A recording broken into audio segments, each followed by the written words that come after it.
In 1987, the NWA gave Ron Garvin a quick world title reign, beating Ric Flair and losing it back to him 2 months later.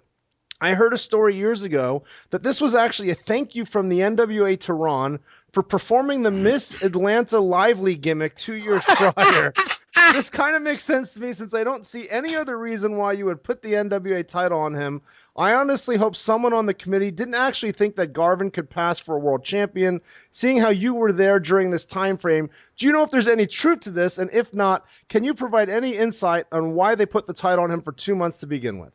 Yes, I can do all of those things. First of all, it was not a thank you for doing Miss Atlanta Lively in 2 years beforehand. It just Ronnie liked to dress up in drag. No, that was an entirely separate incident. No, Ronnie Garvin in the summer of '87 was one of the most respected baby faces for Jim Crockett Promotions, both in terms of the fans' eyes, the way they viewed him, and also in the locker room. Ronnie Garvin was a tough son of a gun. I watched at the Great American Bash '86 at Veterans Stadium in Philadelphia when he and Hawk had a friendly wrestling match in the locker room. Hawk, the Road Warrior, and Ronnie tied him up and held him down till he was red in the face and couldn't hardly breathe, and then let him up and then took him down and tied him up and did that again, and then the bell rang and Road Warriors music started playing, and poor Hawk had to go to the ring blown up. But Ronnie was a tough wrestler, a tough guy. He also was a great performer. He'd been around for a while. I think they were searching for something different, trying to make a new top babyface. There was no committee decision because Dusty Rhodes was the booker. So if you like it or you don't like it or learn to love it or whatever the fucking statement is, it was Dusty's decision.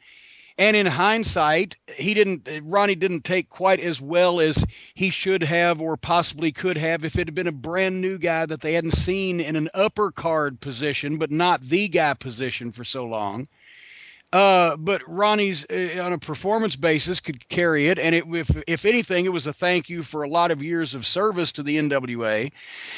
But also, it was primarily a way to hotshot Starrcade '87 and get the people going that there's going to be a title change because Ronnie Garvin won it in a surprise in front of a great house in Detroit at the Cobo Arena, and the people got over live. The people went crazy.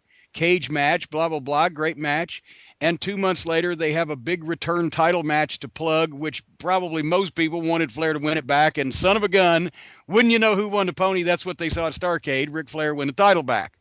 So I think to compare it along the lines of with a scoffing motion of like David Arquette or Vince Russo's WCW world title victories is doing a disservice to everybody because it was a piece of business. It didn't hurt anybody. It just didn't do box office business like one would have hoped.